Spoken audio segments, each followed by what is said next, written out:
You have been told that lithium is the only chemistry powerful enough to run the modern world. But the truth is, a company in China just put a battery into mass production that contains no lithium at all, and somehow performs better in almost every category that actually matters to a driver. This looks like just another battery announcement buried in a press release, but it secretly represents the end of a technological assumption that has stood unquestioned for more than 3 decades. This shouldn't work, because every engineer trained in the last 30 years was taught that lithium's small size and light weight made it irreplaceable. Yet this new cell is rated for more than 10,000 full charge cycles, roughly 3 times what sits under the hood of a typical electric vehicle today. So why isn't every automaker scrambling to switch overnight? What did this company figure out that the rest of the battery industry missed for decades? And more importantly, what happens to the global lithium supply chain now that its biggest weakness has finally been solved by a completely different element? To understand why this moment matters, you first need to understand just how deeply lithium has embedded itself into daily life over the last 30 years. Since the early 1990s, lithium-ion batteries have quietly powered nearly every portable device people touch, from the first commercial camcorders to smartphones, laptops, and now entire electric vehicle fleets circling the globe. Their high energy density is what allowed a phone to fit in a pocket instead of a briefcase, and what allowed an electric car to travel hundreds of kilometers instead of just a few dozen. But underneath that success, lithium has always carried a set of problems that the industry simply learned to tolerate rather than solve. Lithium cells contain flammable electrolytes, and when damaged or overheated, they can enter a runaway chemical reaction that spreads heat faster than it can be safely released. Cold weather has always been another silent enemy, since a lithium battery can lose between 20 and 40% of its usable capacity the moment temperatures drop toward freezing. Then there's the matter of where lithium actually comes from, because mining and refining are concentrated in only a handful of countries, creating a supply chain that is one geopolitical dispute away from chaos. Price behavior has made this even worse, with lithium costs climbing nearly 8-fold between 2020 and 2022, before crashing more than 70% in 2023, a level of volatility that terrifies any manufacturer trying to plan years ahead. Researchers have quietly known about an alternative for a very long time, an element sitting directly beneath lithium on the periodic table, sharing many of its chemical behaviors while being drastically more abundant. That element is sodium, found in ordinary seawater and common table salt in nearly unlimited quantities across the entire planet. Scientists were actually experimenting with sodium-based batteries decades before lithium ever became the dominant choice, running early lab tests long before smartphones or electric cars existed as consumer products. But one stubborn obstacle kept sodium locked out of commercial use for generation after generation of engineers. Sodium ions are roughly 35% larger than lithium ions, and that extra bulk made them fundamentally incompatible with the graphite anodes that lithium batteries rely on. Every time sodium ions tried to enter and exit graphite during charging and discharging, they physically damaged its internal structure, causing the battery to degrade far too quickly to be useful. For years, this seemed like a dead end, a promising idea trapped behind a wall of basic material science that nobody could find a way around. And lab after lab quietly shelved sodium research as an academic footnote rather than a commercial possibility. Meanwhile, lithium's dominance only grew stronger, backed by billions in investment, entire factories built around its specific chemistry, and a consumer electronics revolution that made it feel permanently irreplaceable in the public imagination. Yet every few years, a small pocket of researchers kept returning to sodium anyway, convinced that an element this abundant and this cheap could not remain commercially useless forever if the right material could finally be found to hold it. That wall is exactly what the world's largest battery manufacturer just spent an entire decade quietly working to tear down, treating it not as an abandoned dead end, but as an unsolved engineering puzzle waiting for the right approach. But understanding how they actually broke through that wall is where things get interesting. The breakthrough that unlocked sodium batteries did not come from replacing graphite with something exotic. It came from something almost deceptively simple in concept.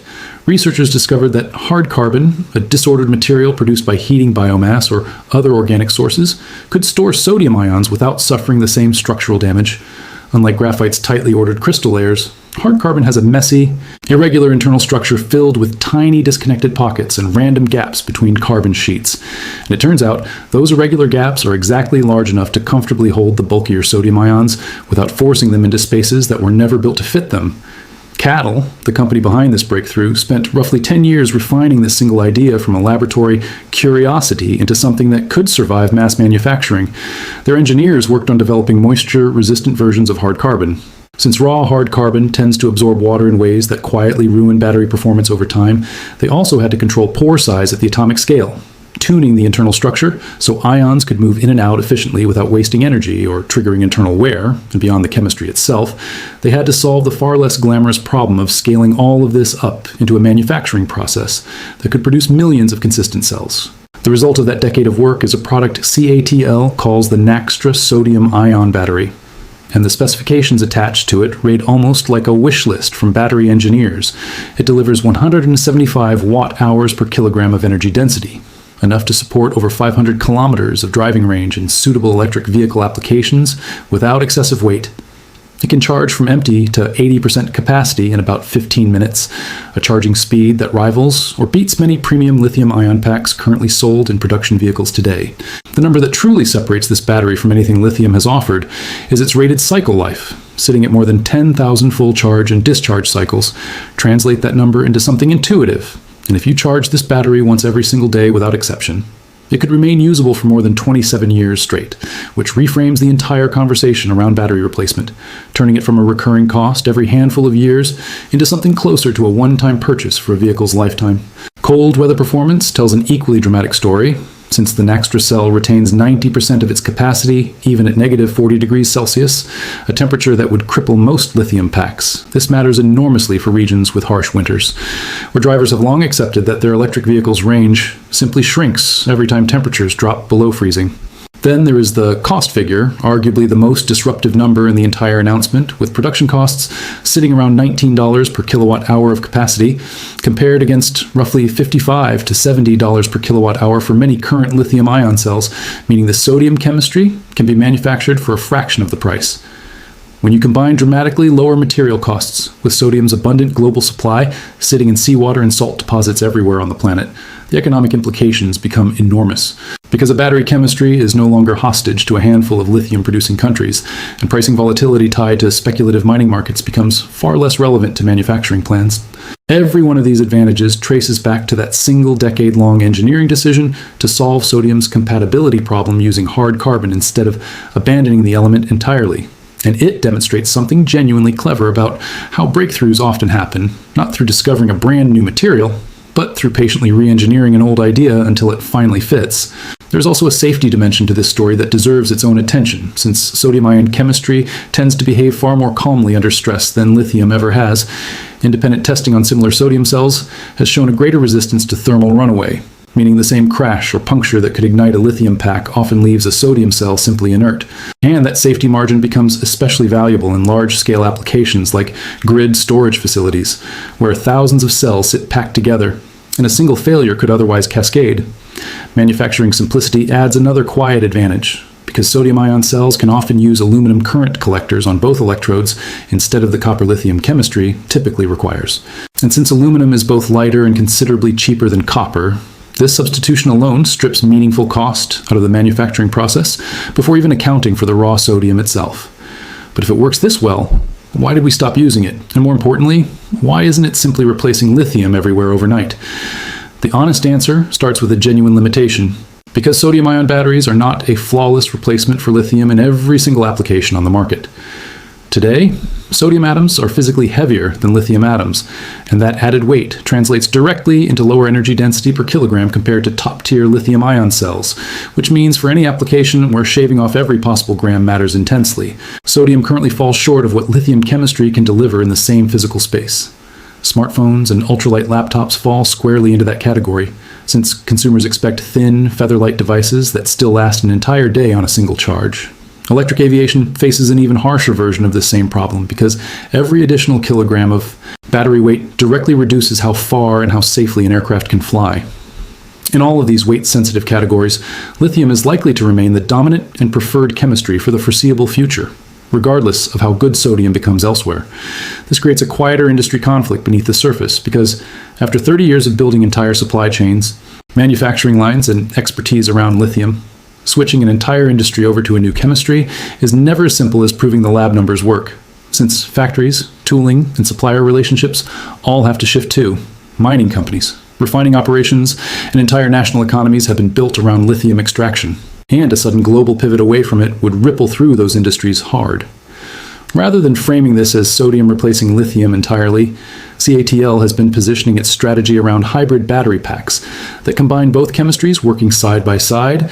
Software inside the vehicle can intelligently decide which cells to draw power from depending on conditions, letting sodium handle cold weather resilience and long-term durability, while lithium continues supplying the maximum energy density needed for longer range trips, allowing each chemistry to be used specifically where its strengths matter most. This hybrid approach quietly sidesteps the harshest limitations of both chemistries, since sodium's weight penalty becomes irrelevant in stationary grid storage or heavier vehicles, and lithium's fire risk and cold weather weakness become less critical when sodium cells are absorbing the harshest daily charging cycles and extreme temperature swings instead. So who should actually care about this shift happening right now? And the honest verdict depends heavily on what you're trying to power, rather than blind excitement over new specs. Electric vehicle manufacturers building affordable, high-mileage vehicles for cold climates stand to benefit enormously. Since sodium's cost and durability directly attack their biggest pain points, grid-scale energy storage operators should be watching this closely too. Since massive stationary battery farms care far more about cycle life and cost per kilowatt hour than about weight, consumer electronics manufacturers building phones, tablets, or aircraft components have much less reason to switch anytime soon, since energy density remains their overriding priority.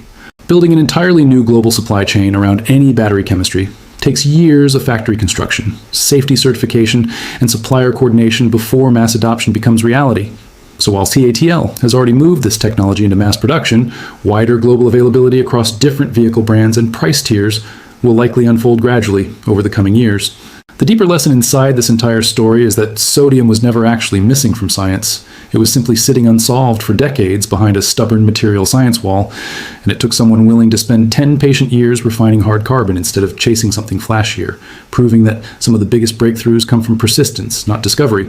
That gap between an old, overlooked idea and a properly engineered solution is exactly where the next major shift in energy storage was quietly waiting the entire time. If stories like this fascinate you, where an ignored idea from decades ago suddenly reshapes an entire industry overnight, there's an entire world of overlooked technology waiting to be uncovered. Subscribe if you want more breakdowns like this one, and check the next video for another discovery that the mainstream world has not caught up to yet.